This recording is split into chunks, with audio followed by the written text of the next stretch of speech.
Shalom, Yahweh Hashem Yahshua Baraka Thumb to the brothers, Yahweh Shemal Thun Bahashim Yahshua to the sisters. It's Priest and Officer 50, Harya Allah, Mountain of the Most High. Once again, live from ISUPK headquarters, Monday night history class. Give that a hand. We in the building, filling in for Priest and Officer Abaya. Once again, we setting it off with Monday night history class.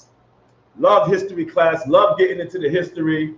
Of course, we have a special treat today, being that tomorrow is the 4th of July, what those refer to as Independence Day, which here in ISUPK, under no circumstances do we celebrate Independence Day. With that said, I find it to be a wonderful time of the year. Give that a hand, because as a priest and prophet in the ISUPK, it is an excellent opportunity to point out the hypocrisy of this disgusting land, the United States of America. We're going to set it off the way we always do with the book of Deuteronomy.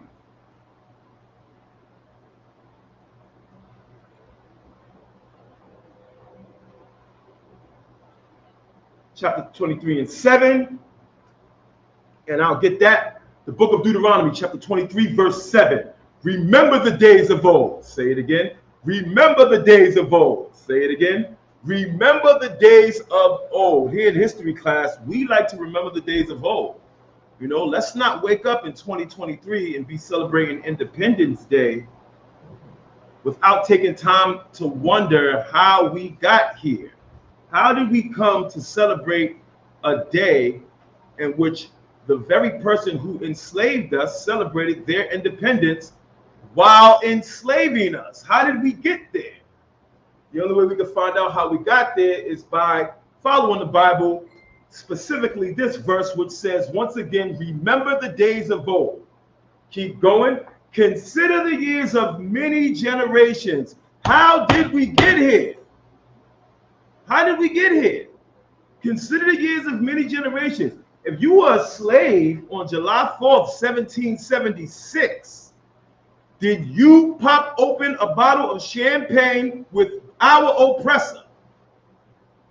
Did you dance the square dance along with our oppressor to celebrate independence?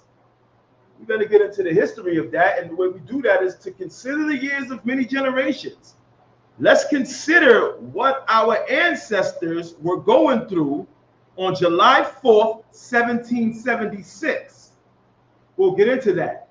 Ask thy father, and he will show thee, thy elders, and they will tell thee. Most High in Christ, man. Our fathers and our elders will tell us from history here in this country, all the way back to our ancestors in the Bible, who continuously tell us, man. And we're going to get right into this Independence Day, which I find is one of the most hypocritical and craziest things that a black man or a Hispanic man could ever celebrate. So we're going to get into the history of that. Before we do, man, I'm going to grab this next verse, this next scripture, which is going to be Proverbs 3 and 31, which is Proverbs 3 and 31.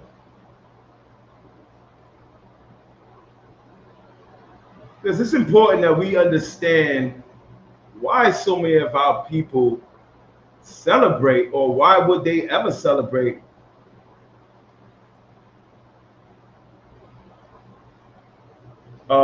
Independence Day, knowing that our people were enslaved in Independence Day.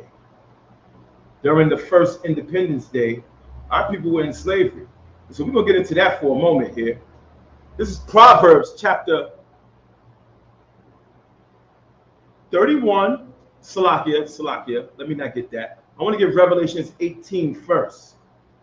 Revelations 18 and 4. And so this is the book of Revelation, chapter 18, verse 4. And I heard another voice from heaven saying, come out of her, my people. Say it again. Come out of her, my people. The her in this voice is America. Come out of her, my people. The people in this verse are the 12 tribes of Israel, blacks, Hispanics, and Native American Indians. And this verse is not referring to come out of her as if you should jump on the next Delta flight out of America. That's not what this means. What this means is come out of her mentally, come out of her spiritually. Stop celebrating her holidays. Stop following behind the customs of our oppressor in this country. Come out of these customs. Come out of the idea of celebrating Independence Day, acknowledging Independence Day, when both you and I know that our people were slaves during our so-called oppressors' independence. That's what this verse is referring to. Come out of her, that ye be not partakers of her sins. Celebrating 4th of July is a sin. Celebrating 4th of July is a sin. The Bible says, be not partakers of her sins. Why? And that ye receive not of her plagues. The reason why Blacks, Hispanics, and Native American Indians receive so much of America's disgusting plagues is because we have become partakers in her sins. And one of those sins is celebrating Independence Day. Man, Independence Day is such a silly thing, man. Like when we go back to Independence Day and look into the history of it, this was a period of time, and this is why I love this time of year. This is why I love this time of year. Because between Juneteenth, Independence Day, and Labor Day, Blacks, Hispanics, and Native American Indians get a front row seat, a perfect ringside view of all the things our oppressor has done to keep himself from being placed in the same position he puts us in. That's what these things are about. That is what these things is about. That is what Independence Day is about. Independence Day is about a group of oppressors coming together and saying we refuse to allow the King of England to in any way treat us the way we treat our Negroes here in America. That's the true idea of independence. The true idea of independence and wealth in this country depends on who is going to control the children of Israel, Blacks and Hispanics here in this country. You know? And so when our oppressor took a stand to establish his freedom and his independence from England, under no circumstances were Blacks in this country included, you know? So let's take a moment and look at this historical event that Independence Day memorializes. Independence Day memorializes the signing of the Declaration of Independence.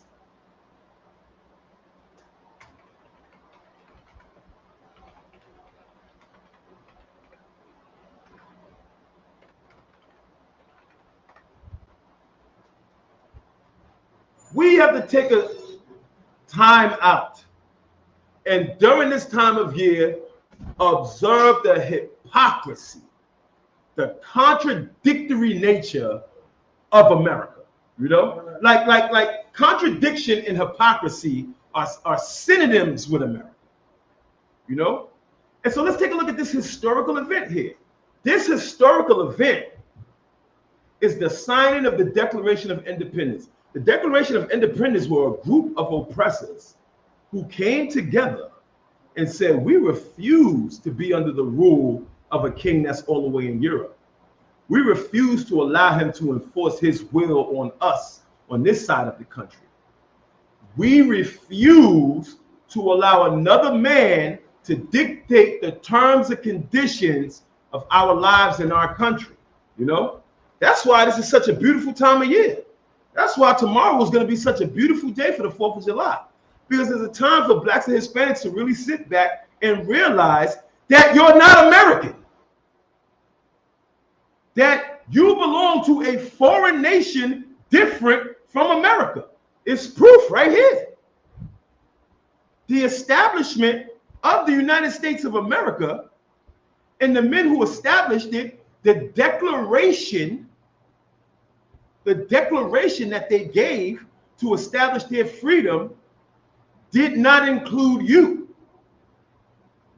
You were not included in that because you were not a part of the new nation that was built. How do we know that for a fact? Let's take a look at some of the people who signed the Declaration of Independence. These are white men who are sitting down with each other saying, God damn it, we refuse to be slaves to this king. We refuse to allow another man to impose his will. We refuse to work and give the fruits of our labor to another man so he can build his nation. We refuse to do that. Let's hear some of the people who refuse to do it. Thomas Jefferson signed the Declaration of Independence. Thomas Jefferson signed the Declaration of Independence. Thomas Jefferson is a notorious rapist and a pedophile who physically imposed himself on a young slave girl and got her pregnant many times over. Let's take a look at this.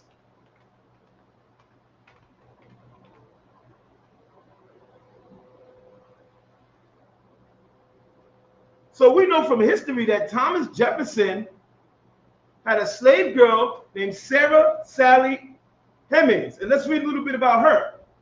She was an enslaved woman with 1/4 African ancestry, owned by the President of the United States. Not just owned by any old oppressor now. She's owned by listen, it's saying she's owned by the president. He was sitting in office and owned this young sister. Let's keep going.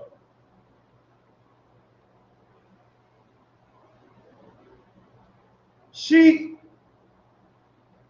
as attested by her son, Sally later agreed with Jefferson that she would return to Virginia and resume her life in slavery as long as their children would be free. Thomas Jefferson had multiple children with this child. She was 14. She was 14. And Thomas Jefferson was laying down with her. She was a pedophile. And Salakia, she wasn't a sister. Her father was actually a devil. You know, so Salakia on that. But it just shows the mentality, you know. Her father could have been a brother. He could have not been a brother. That wasn't going to change the sickness of Thomas Jefferson to be a disgusting pedophile who kept this girl enslaved, who the girl had to beg for her children to be let free by a man who signed a Declaration of Independence. Like, just think about how sick our oppressor has to be to literally be signing a declaration, a formal declaring of his freedom and independence from slavery. And in order to celebrate that signing of the Declaration of Independence, he went home to his enslaved captives and raped them and oppressed them. You know, like that was the original 4th of July celebration. Like, our people was the original cookout, the original barbecue for 4th of July. That's how our oppressors celebrate. This is a man who signed the Declaration of Independence. You know, and there's others. Benjamin Franklin was a slave owner. Hancock, Livingston, they all were slave owners. How could they not be?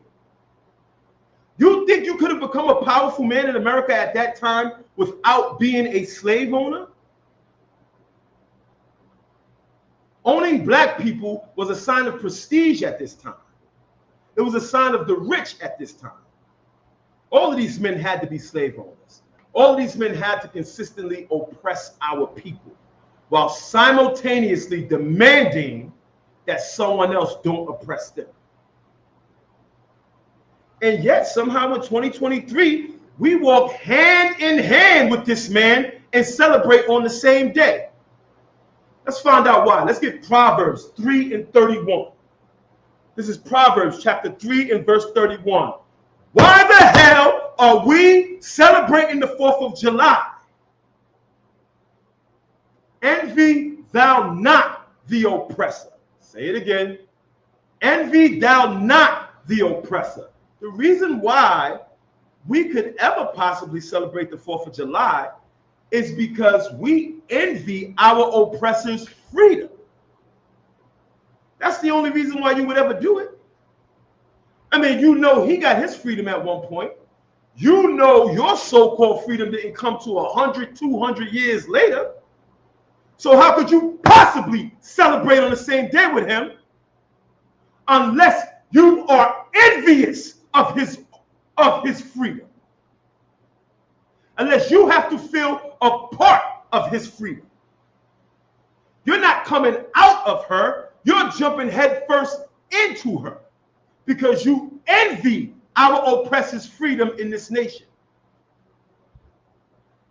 And choose none of his ways. No. Choose one of his ways. None of his ways. Don't choose his 4th of July.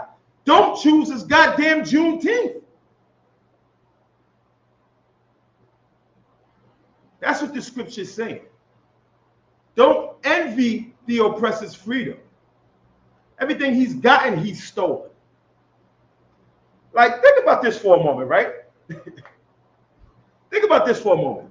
How could you possibly celebrate with somebody, right, who went to war for their freedom, who went to war against someone who they felt was oppressing them? And not only did they do it while simultaneously oppressing us and keeping us in slavery, but think about it. What happened after the Revolutionary War? What happened after the United States was free from the shackles of England? Did these men who were such advocates for freedom, did they all come together and say, yo, you want to know something? We got our freedom. How are we still enslaving these people? You want to know something? We might not end slavery totally, but let's cut back on it a little bit, you know? Let's try to cut back on slavery, you know? I mean, we don't want to be looked at as hypocrites. Did they say that? No.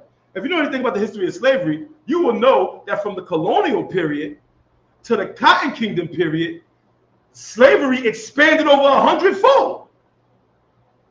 The amount of slaves in the country and the amount of laws that came along to keep our people enslaved in the country quadrupled after they were free.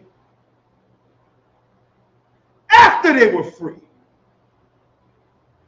This is the mentality of the devil that some of us are gonna sit right next to tomorrow on a goddamn bench in the park and eat hot dogs with. He fought for his freedom. He got together and agreed that oppression was wrong. He got together and agreed that they should not build up America and send the fruits of all of their labor to the king in England. They all agreed that that was wrong. And then they all agreed that the best thing to do was to do the same exact thing to us. To do it worse, to do it better, to do more efficient. That's what these free men did after the Revolutionary War. They decided to expand slavery. They decided to, I mean, listen, during the colonial period, you had black people who sued for freedom and won in court. All that stopped after our oppressor achieved his freedom. You know? Our oppressor expanded slavery after he was enlightened on the horrors of oppression and overcame oppression.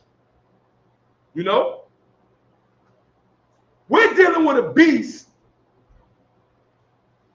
that will learn from his own oppression simply to inflict it on us tenfold. Simply to inflict it on us tenfold. Independence Day is a horrible thing to celebrate for Blacks, Hispanics, and Native American Indians. And it gives us the perfect opportunity to just get a whiff of the nature of this animal that we're living among in this country.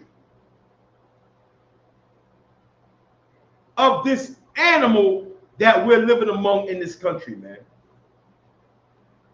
Get another scripture for you real quick. Salakia. Got any questions in the room? You got any questions, sis?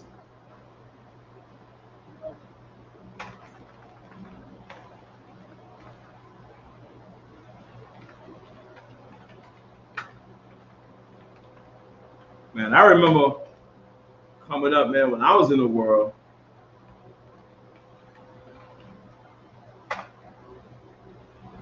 Like 4th of July, but sometimes was the only time we get to see certain family, man. You know, Blacks and Hispanics use it as a time for family to gather together, man. You could gather with your family at any time, man. You know, but it's always important that we bring out how damaging it could be for us, how psychologically damaging it is for us to celebrate such holidays, especially in these days and times, you know? Like right here in Harlem, you go out in Harlem and stand around for Independence Day, you're going to see all of our people destroyed from this so-called independence here in America. And at the same time, right here in Harlem, our oppressor walking up to some of the most luxurious brownstones they can get their hands on and just living as lovely as they can right here in Harlem. You know, right here in Harlem is a snapshot of exactly what the 4th of July is about in America. Us on the streets like dogs and our oppressors living like kings in areas that we built.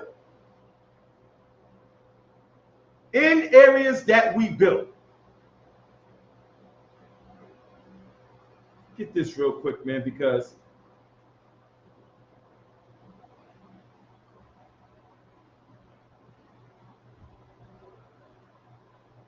so let me get this, man. The book of Exodus 1 and 7. And the children of Israel were fruitful and increased abundantly and multiplied and waxed exceedingly mighty, and the land was filled with them. You know, this was after we came into Egypt with Joseph. You know, we helped build up the whole goddamn empire. You know, Egypt was nothing. Our people came in there and built up the whole goddamn empire and lived good for quite some time. Our people came right here to America and built up the whole goddamn empire. And built up the whole empire from the ground up. You know? Did our enemies see that and say, well, damn, these are some hard working, well, goddamn, let's move them up in the penthouse. Let's give them some inheritance in the land. Let's see what happened back in Egypt. Now there arose up a new king over Egypt, which knew not Joseph. Verse 9. And he said unto his people, behold, the children of Israel are more and mightier than we are. Well, damn, these people, look how hard working they are. Look how much they multiply. Look how many beautiful children they have. Look at these large families they produce. Look at these skilled workers. Look how bright and intelligent these beautiful people are. Let's do something special for them. Let's give them their own land. Let's hook them up. Let's see what Pharaoh said. Verse 10. Come on. Let us deal wisely with them. Say it again. Let us deal wisely with them. Say it again. Let us deal wisely with them. Lest they multiply, and it come to pass that when there falleth out any war, they join also unto our enemies and fight against us, and so get them up out of the land. This was their response to us thriving a little, to us shining a little bit. You know, God forbid we get a little shine. They said, let us deal wisely with them. And listen, listen to the way this is phrased, right? It says, come on. You know what I mean? What does that mean, come on? What does that mean? Like, let's say if I was getting into a fight with somebody in the street, you know, and it was just me and him fighting, and me and him went up to each other, and we duped it out. Isn't that a lot different than me seeing my 5 friends across the street and be like, come on, let's jump them? You know what I mean? When you say come on, that means come on, let's get together, let's conspire. Let's get together and formulate a plan. Let's get funding and let's invest time and resources and figure out a way to oppress these people. Let's put it on the agenda. Let's make it a priority. Come on! Let us deal wisely with them. This is not the plot of one man. This is the agenda. This is in the minutes. This is a nationwide effort to destroy the children of Israel. A nationwide effort to destroy the children of Israel.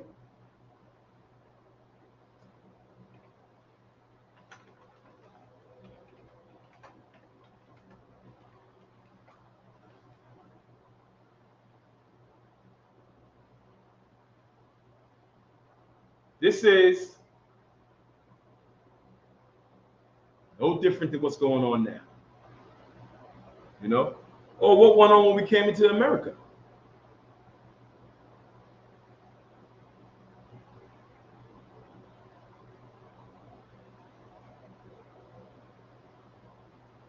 Slack it, 1 second.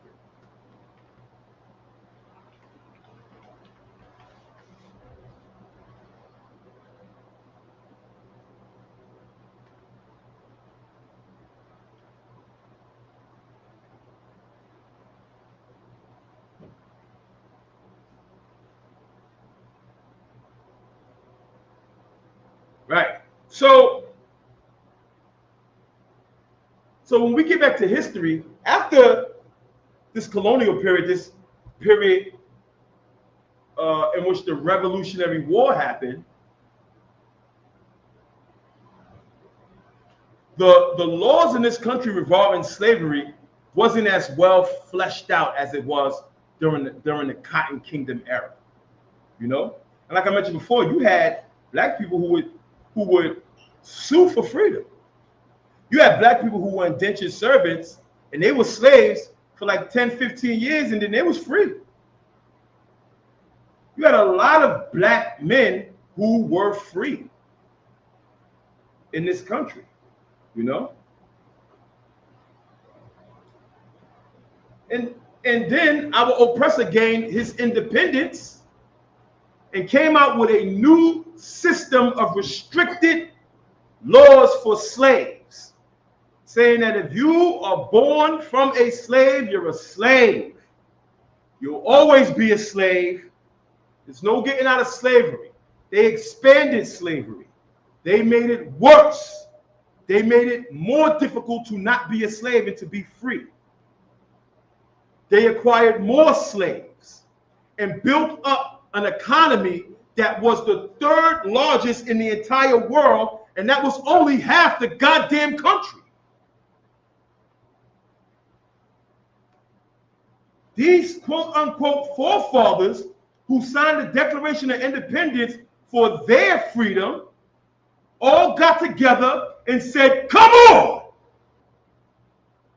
let us deal wisely with them. We're not just going to get our freedom and then extend that to them. Hell no. Let us deal wisely with them.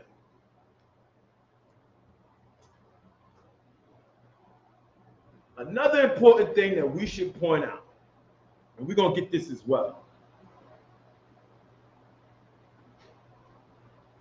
is let's go back real quick to verse 10. Let's see what Pharaoh says. He says, come on, let us deal wisely with them, lest they multiply. And it come to pass that when there falleth out any war, they join also unto our enemies and fight against us. Like that's a true fear. That is a true fear. We saw it happen in ancient Egypt. Why? Because we remember the days of old.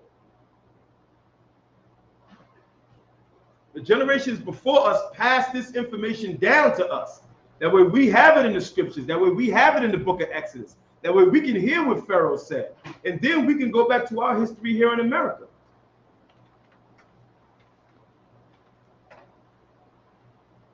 Now, when we go back into history, any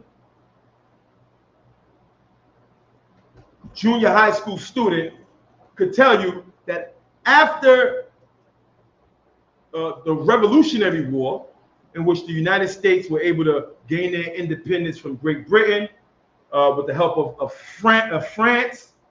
I'm pretty sure you can see plenty of movies on that. There was another war. This war was called the War of 1812. And if you know anything about the War of 1812, this is the war in which the White House was burnt down. Blah, blah, blah, blah, yada, yada, yada. So let's read a little bit about the War of 1812. The War of 1812 was fought in the United States of America and its indigenous allies against the United Kingdom and its own indigenous allies against British North America, with limited participation by Spain and Florida. It was when the United States declared war on June 18th, 1812. Although peace terms were agreed upon in December 1814 by the Treaty of Ghent, the war did not officially end until the peace treaty was ratified by Congress in 1815. Tensions originally and long-standing differences over territorial expansion in North America and British support of Native American tribes who opposed U.S. colonial settlement in the Northwestern Territory. These escalated in 1807 with the Royal Navy began enforcing tighter restrictions on the American trade with France. Blah, blah, blah, they went to war again. So now the United States and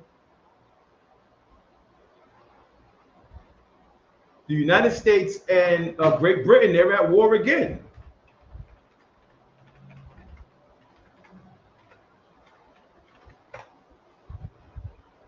Slocky, I'm doing a little of this. Oh, so now, this is the War of 1812, and now we got a generation of black people. No, split up. Now, we got another war, and black people thinking a little differently about this war than they did the Revolutionary War. Black people was like, listen, man, they fighting for freedom. And they fought for freedom, they got free, and they ain't free us. Now you have the redcoats or the British Army telling black people here in America, yo, listen, you fight on our side and we'll free you. And you had groups of black people join the loyalist effort in order to help Great Britain. Why? Because no different than their white counterparts, they were simply fighting on the side of freedom. They wanted to be free. And they fought on the side of freedom. And so we can see here in America during the War of 1812, the very thing that Pharaoh was afraid of literally happened. Our people joined alongside the enemy of this nation to fight against them. Now, let me ask you this. Did the United States say, well, good for them? God damn it, we fought for our freedom. Let them fight for theirs. You know? What about the blacks that actually fought for the Patriots during this time? You know? You have black people that fought on the side of America against Great Britain. Like, did the forefathers here in America say, well, damn, they fought well? You want to know something? Let them free. Did they do that? Not at all. So we want to read a little bit about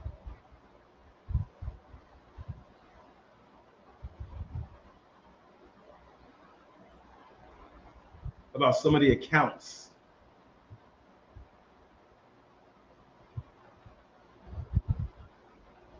Slovakia.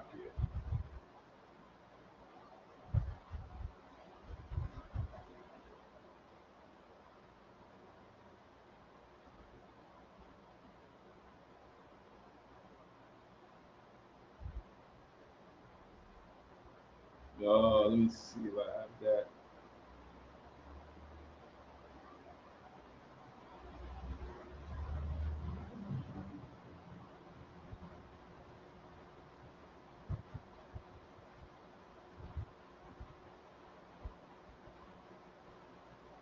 So what we see here is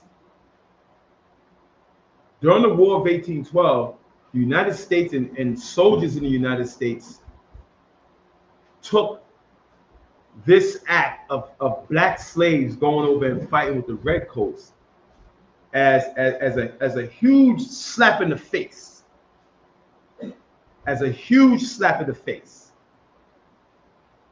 And they would slaughter them. You know, if they got their hands on them, they would absolutely slaughter them. If they, there wasn't no you giving up or anything like that. They would slaughter these brothers. You know, a lot of black people were able to flee during this time up to Canada and other things like that. But I think one of the more important aspects of this part of history is the United States reaction to it, you know? Because again, here you have oppressors fighting for their freedom, going to war for their freedom. I mean, goddamn, that's 2 wars.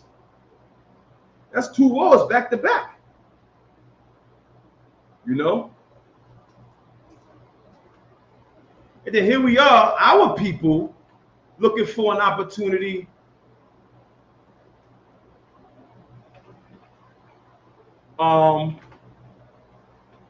to be free, to get from get from under the yoke, and they used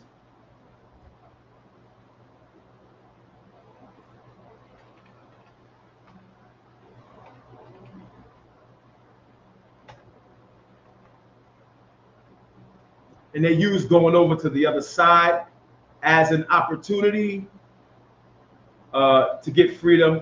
And now let's look at the United States of America's reaction to this. And so during this time, as we all know, this is when the Star-Spangled Banner was written, man. The Star-Spangled Banner. The Star-Spangled Banner, as you probably know, is a stupid song. You know, we all sung it down in, I don't know if they still sing it in elementary school or whatever, but we used to have to sing it. You know, we here in ISUPK, we do not sing it. We don't allow our children to sing it. Hey, a big shout out to my youngest son. I don't want to say his name, guys. Give him a hand, man. Give him a hand. That's my boy right there. Let me tell you something. Nothing makes a priest more prouder than when you go to parent-teacher conference, and in addition to winning the spelling bees and the math test and having good grades, they tell you that your kindergartner refused to stand for that national anthem and sing that stupid Star-Spangled Banner. Give him a hand. You know? Like, I left out of that parent-teacher conference so happy and so pleased with my boy, you know, for not being pressured into being envious of our oppressors' ways, because it's very easy to get pressured into that. And damn that Star-Spangled Banner. And we're going to get into it why. Like, America was so upset that these black men went to go fight on their side, that in the Star-Spangled Banner, I believe it's the second stanza or the third stanza, I'm about to pull it up, they speak about this. Like, this very offense that black men,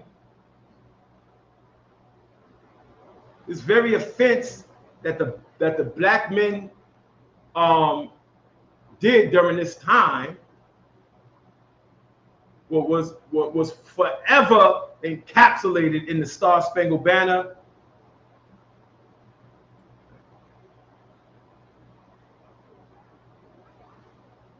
And if this thing could ever work for me, and I can pull it up.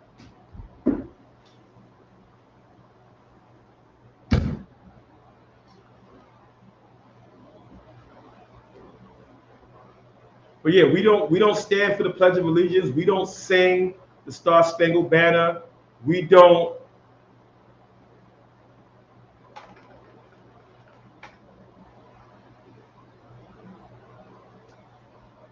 and we damn sure don't celebrate the 4th of July.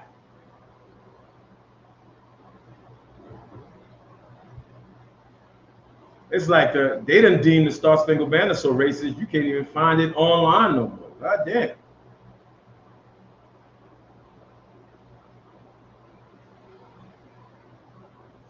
But I definitely want to get this. We need to go into this because this is definitely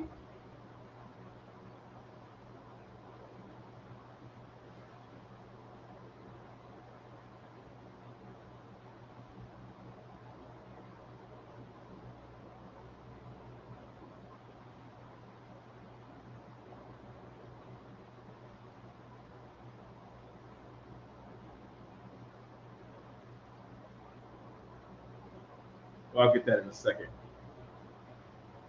But yeah, man, it's very important, without a shadow of a doubt, that we see that the same exact thing that happened in ancient Egypt happened here. You know, our oppressors opted, as opposed to dealing fairly with us, they opted to deal wisely with us and further oppress us.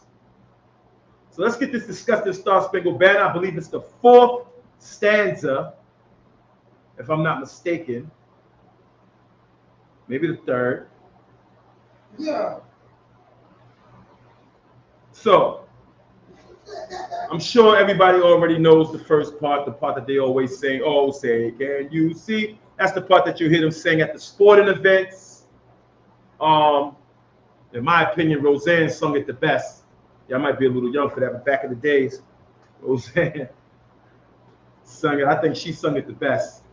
But let's get into this. The 3rd stanza is, and where is that band who so violently swore that the havoc of war and the battle's confusion, a home and a country should leave us no more?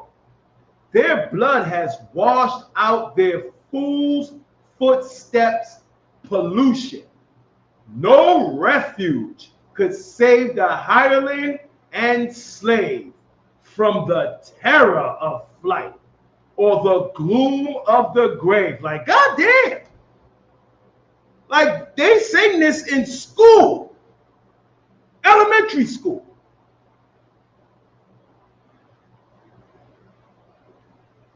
There's a goddamn verse in the Star Spangled Banner talking about killing us.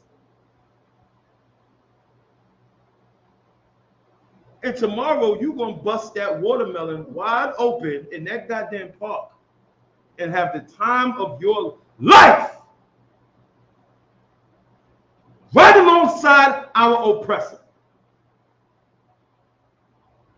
This is a song about freedom. Like, goddamn. I love this time of year. I love the 4th of July. If you're a Black, Hispanic, or Native American Indian, and your mind is not completely warped by the contradictory nature of this hell that we're living in, this is a song about freedom that is sung at every single goddamn sporting event in every single elementary school in the land. And the message in this song about freedom for our ancestors is from terror of flight or the gloom of the grave. You are either going to be fleeing from terror or in the grave in your pursuit for freedom. These brothers and sisters was in their pursuit for freedom. These brothers and sisters decided to go to war for their freedom. The very person who's at war for their freedom wants them dead. You want to kill it for the night? Or it's up to you. I only got one thing to say real quick.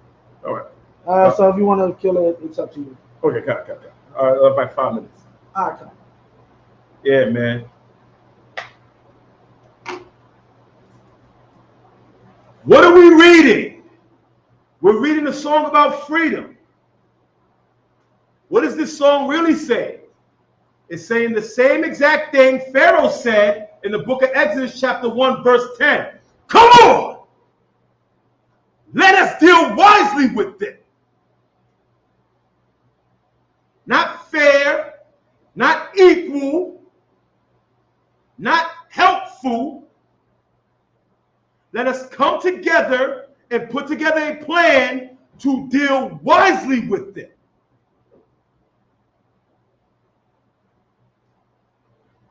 Here in America, that plan is still very much in effect. Here in America, when you go to the store tomorrow and pay $15 for a carton of goddamn eggs, be reminded that somewhere there's a group of oppressors saying, come on, let us deal wisely with it.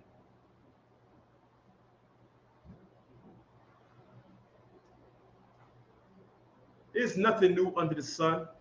The same level of oppression, the same intensity, the same zeal our oppressor had on July 4th, 1776 to keep our people down is the same zeal he has today on July 3rd, 2023 to keep our people oppressed and dead.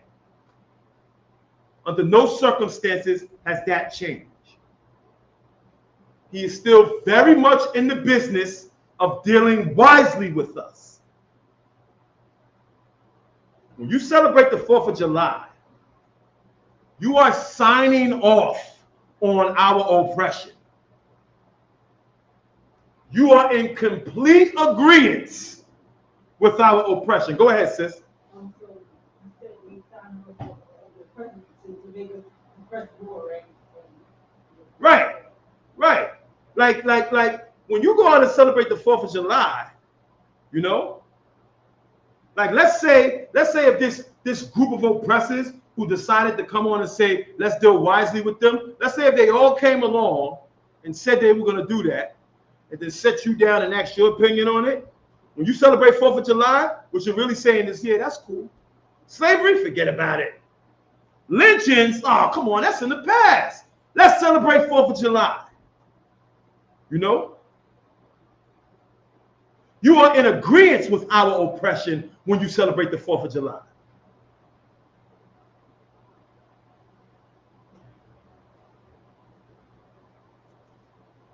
There's no independence. The 4th of July has nothing to do with independence. The 4th of July has to do with power. All of these things have to do with power, you know? Like, I also wanted to get into the 13th Amendment as well. It's important we understand the 13th Amendment. Like, America was never against slavery. You know? There was never no great group of people that came together and decided that America was going to be anti-slavery. Slavery is built into the Constitution of the United States. People don't understand this. It is more likely for you to be a slave than for prohibition to come back. There's more of a chance for you to be involved in slave activity here in America than for everybody to come together and say alcohol is illegal. That's not going to happen again. You becoming a slave is very well goddamn likely. Let's get it.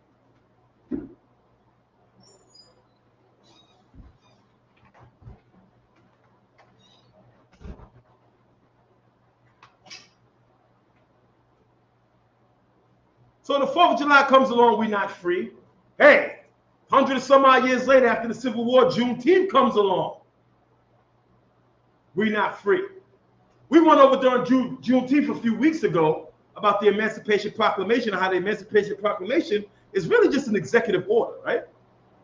Like an executive order simply means that the President of the United States, being the commander-in-chief of all the armed forces, can just say whatever he wants done without Congress or the judicial system or the Supreme Court approval, and he can enforce it because he holds all the guns. That is what an executive order is, and that is what the Emancipation Proclamation is. It's an executive order. But the Emancipation Proclamation or any executive order is not law. It can function as law, like law, and be treated as law, but it is not law until it's gone through Congress.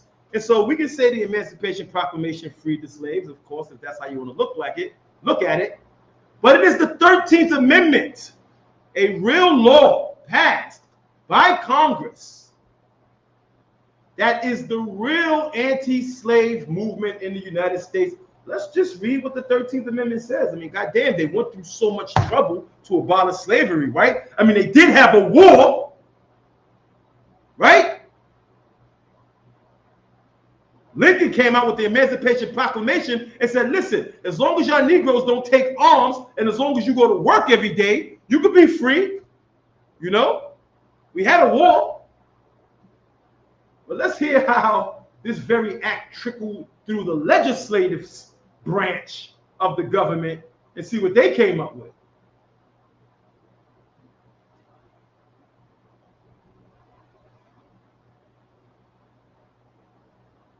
So we want to quickly read the 13th Amendment.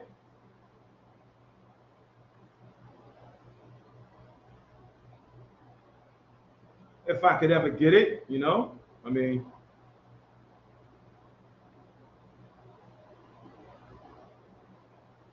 Run through this real quick.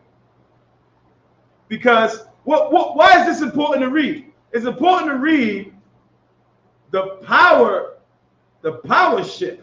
Like if you really get into the history of America, you'll know that whoever's exploiting blacks and Hispanics, you know, whoever's exploiting blacks and Hispanics has the power at that time, you know? And so we get into a situation in the United States in which the South, just the South, is the third to fourth largest economy in the world.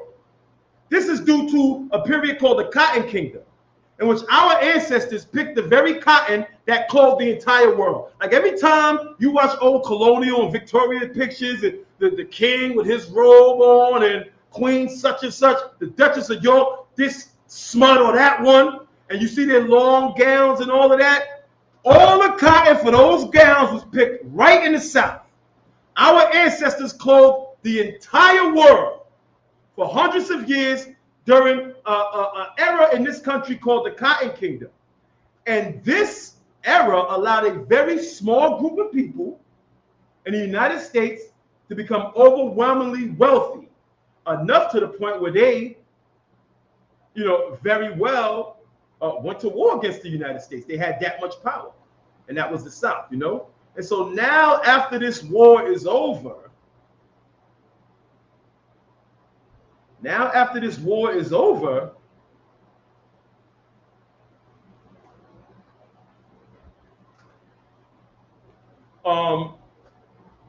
you know, it comes a period of time in which now there's going to be a shift in power, as opposed to this small group of individuals who have accumulated all of this power due to slave labor.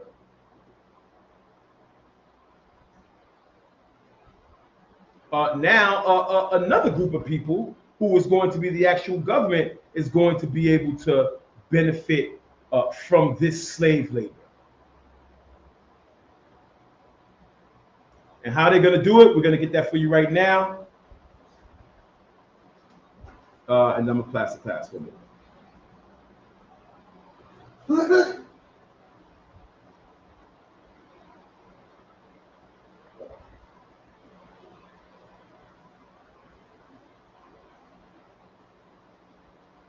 Select.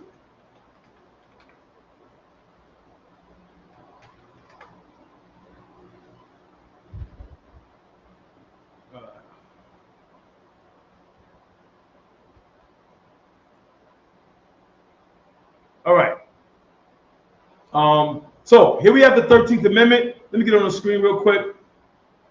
Everybody see this? There's a lot of controversy that go on with the 13th Amendment. I know they made a whole goddamn thing about it, a documentary about it, and it's so crazy. Like literally, they had to make a documentary about this. You know, Right. like a lot of people didn't know this. You know what I'm saying? Like they had to. It's only until you saw it on Netflix that you realize, well, goddamn, I'm a slave. You know what I'm saying? Like those 13 years I did in Clinton, damn, I was a slave then. You know, like it only dawns on you at that point once you read it. Let's take a look at this, man, because it's important that our brothers and sisters get it. This is the 13th Amendment of the United States. Section 1 says, neither slavery nor involuntary servitude, except as punishment for a crime whereof the party shall have been duly convicted, shall exist within the United States or any place subject to their jurisdiction. Section 2 says Congress shall have no power to enforce this article by appropriate legislation. So this is the amendment to abolish slavery. Is slavery abolished? Is slavery abolished? It says neither slavery nor involuntary servitude except. What does except mean? With the exception. Right. That means it's a possibility. We got 2 million brothers in prison right now. It's a goddamn good possibility. It's a damn good possibility that if you are a black man in this country, you could very well be a slave. The only question is to who? It's to who? We went from being slaves to rich crop owners in the South, to being slaves to broke sharecroppers and farmers in the South, to being slaves to the United States government and their prison system and their judicial system. And now we have been handed off to be slaves to the privatized prison industrial complex. Like we're not even in the hands of the government no more. We're not even in the hand. There's nothing new under the sun. We went from being slaves to wealthy farmers to wealthy capitalists in the prison industrial complex. It says it right here in the Constitution of the United States. Like tomorrow, I'm gonna get up, I'm gonna go to every goddamn barbecue in this city. I'm gonna hand out flyers with the 13th Amendment on it. You know, like it's important that our people sit down on Independence Day and read how you're a goddamn slave. I know sisters that before they go to the barbecue tomorrow, they're gonna go to Rikers Island and visit somebody. They're gonna drop off a package and some goddamn stamps and kiss a slave and then go celebrate Independence Day. I love this time of year. What else, what other time of year do we get to see the greatest and stupidest contradiction and hypocrisy of this disgusting nation? Slakia, so yeah. Nah, you. Listen, man. That's just the gist of it. Our time here in this country is pretending we're free when we're really slaves. And there's no better time to do that than tomorrow afternoon. You're going to see brothers out here in the full Uncle Sam suit with the goddamn top hat. Looking like Apollo Creed in Rocky IV before he fought Drago. The whole goddamn getup, you know? Come out of her, black man, Hispanic man, Native Indian man. I'm gonna pass the class over, Priesthood Officer Badia. Clap it up.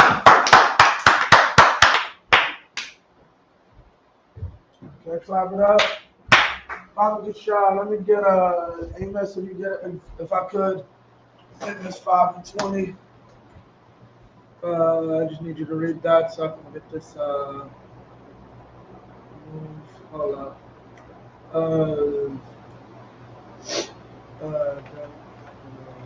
You let me know when you got that.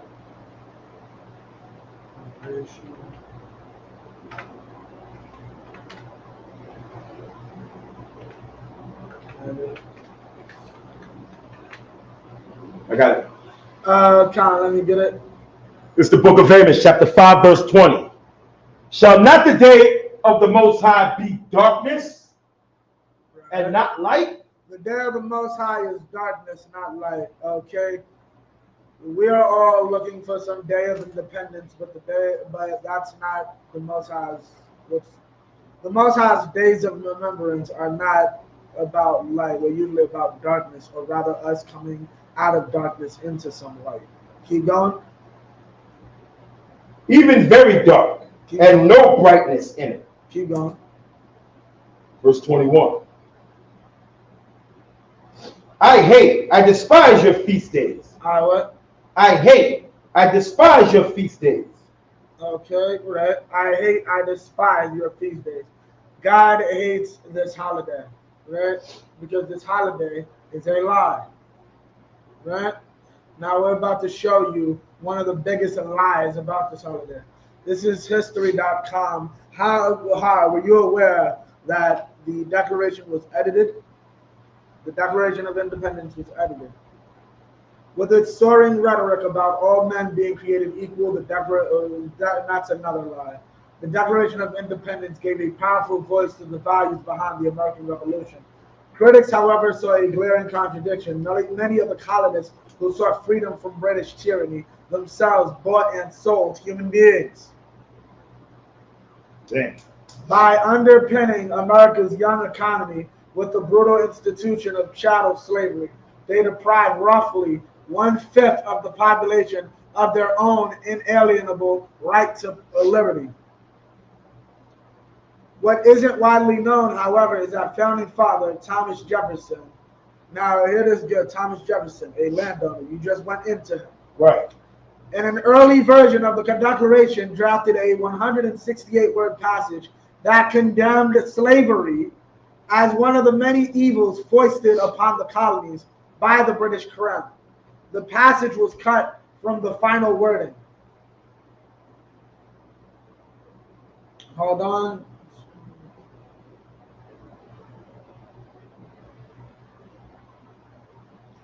In his initial draft, Jefferson blamed Britain's King George for his role in creating and perpetuating the transatlantic slave trade, which he describes in so many words as a crime against humanity.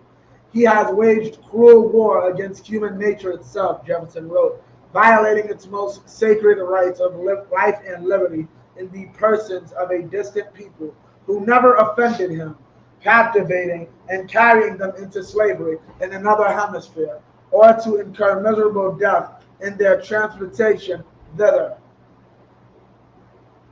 Okay?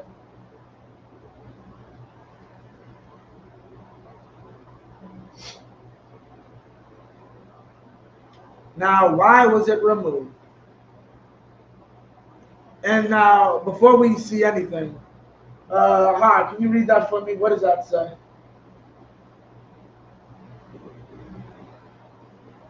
What does that say? What is the description of the picture? Thomas Jefferson reading through rough draft of the Declaration of Independence to Benjamin Franklin. To who? Benjamin Franklin. To who?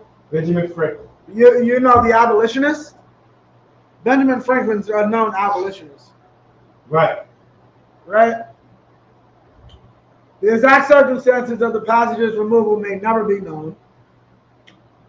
The historical record doesn't include details of the debates undertaken by the Second Continental Congress. What is known is that the 33-year-old Jefferson, who composed the Declaration between June 11th and June 28th, 1776, sent a rough draft to members of a pre-selected committee, including John Adams and Benjamin Franklin, for edits ahead of its presentation to Congress. Between July 1st and July 3rd, congressional delegates debated the document, during which time they excised Jefferson's anti-slavery cause. Two abolitionists, two anti-slave supporters, right, got rid of anti-slave language inside of the creation of this country. The paperwork that created this country, they deleted it. You know why? Because they needed the South's help. They needed to protect the Cotton Kingdom. Read that from the top, Amos 5:21.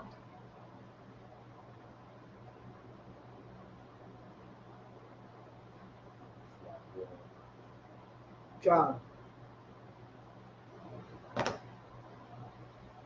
let me get it. Yeah, Amos 5:21 when you got it.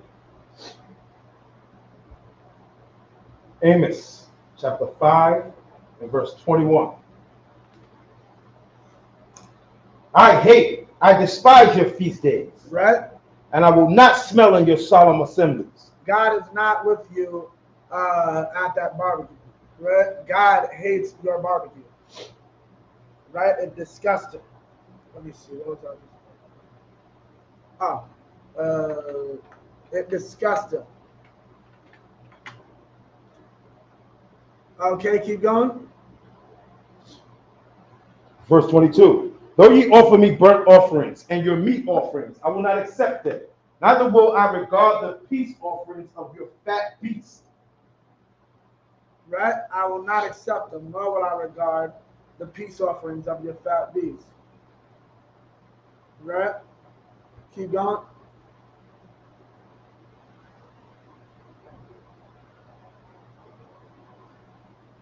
Keep going. Verse 23.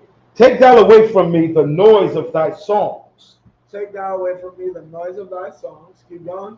For I will not hear the melody of thy vows. Meaning what? God is not with the national anthem.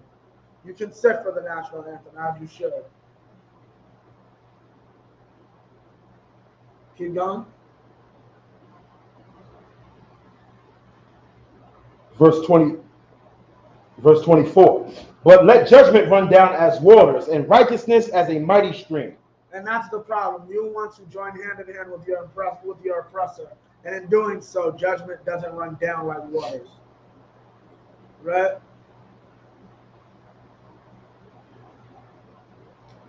Right. Keep going.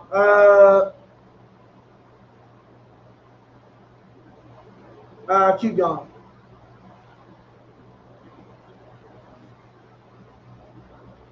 Verse 25. Have ye offered unto me sacrifices and offerings in the wilderness 40 years, O house of Israel? Yep. Verse 26. Yep. But ye have borne the tabernacle of your Molech and chewing. Now, let me get into this. These idiots, simpletons think this is about a goddamn star. This has nothing to do with a star. This has to do with a religious object, right? You can drop that now. This is the Declaration of Independence. I'm trying to see.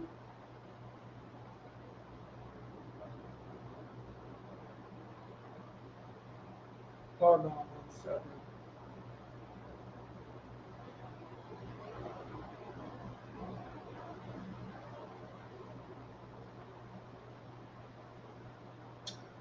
Yes, the Declaration of Independence. Now, for those that do not know, we just showed you where the Declaration had slavery edited out. Let's see how they speak about Indians, the tribe of Gad.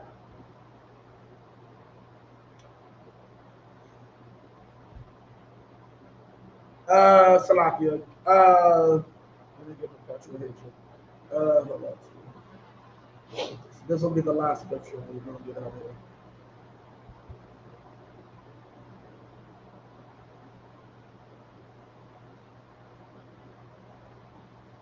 Okay, now as you can see, this is the Declaration of Independence. We're skipping to the bottom.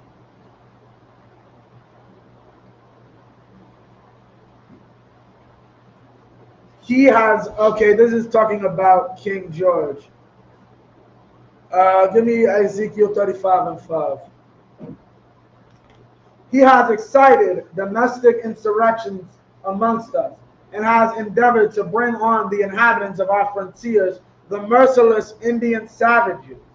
This is what the Declaration refers to the Native Americans whose land this initially is. They're referred to as Indian savages. And this is a document that you are taught about in school. This is a document that is praised in your education system. Right? Merciless Indian savages. They're merciless. You came on their land and stole it and left them nothing.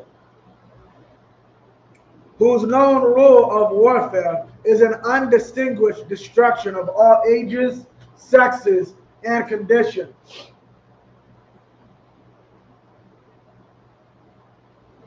Right? In every stage, and now hear this good. In every stage of these oppressions, this is our oppressor talking about the British. We have petitioned for redress in the most humble terms. Let me put that in simpler terms. Every time we've had an issue with you, whether it was the taxes, whether it was you forcing your way into our homes, whether it was you falsely arresting us, whether it was this or that, we have always come with a sense of humility to say, we do not like the way we are being treated.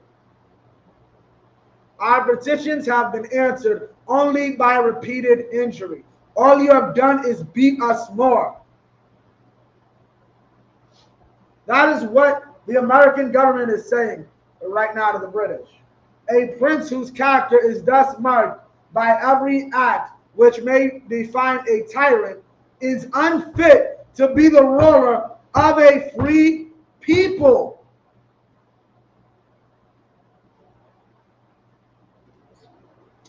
Translation: if I can look at you and not see the difference between you and a dictator, you're not fit to be in charge. I get to make that personal decision myself. That's what they just said.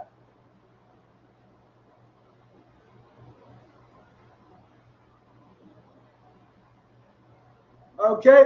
Why am I bringing this out? We do the same thing, but we can't get to that last part. We can't get to a prince whose character is thus marked by every act which may define a tyrant. No matter how much I sing, no matter how much I beg, give me verse 35. Give me 5 and 35, 35 and 5. Ezekiel chapter 35, verse 5. Because thou hast had a perpetual hatred and hast shed the blood of the children of Israel by the force of the sword in the time of their calamity, in the time that their iniquity had an end. Keep going. Verse 6. Therefore, as I live, saith the Most High Power, I will prepare thee unto blood. Now, there's a problem. You want to stop that blood. You need to separate from your oppressor so that blood can rain down, or else you'll be just caught in the crossfire. Keep going. And blood. And blood shall pursue thee. Since thou hast not hated blood, even blood shall pursue thee. Even blood is going to pursue you because you didn't hate blood. Our oppressor didn't hate the fact. You know what's so disgusting? After everything he went through with the British, he still chose to oppress us and literally enslave us for another almost 200 years. No, 100 years rather. For another 90 years, we were enslaved.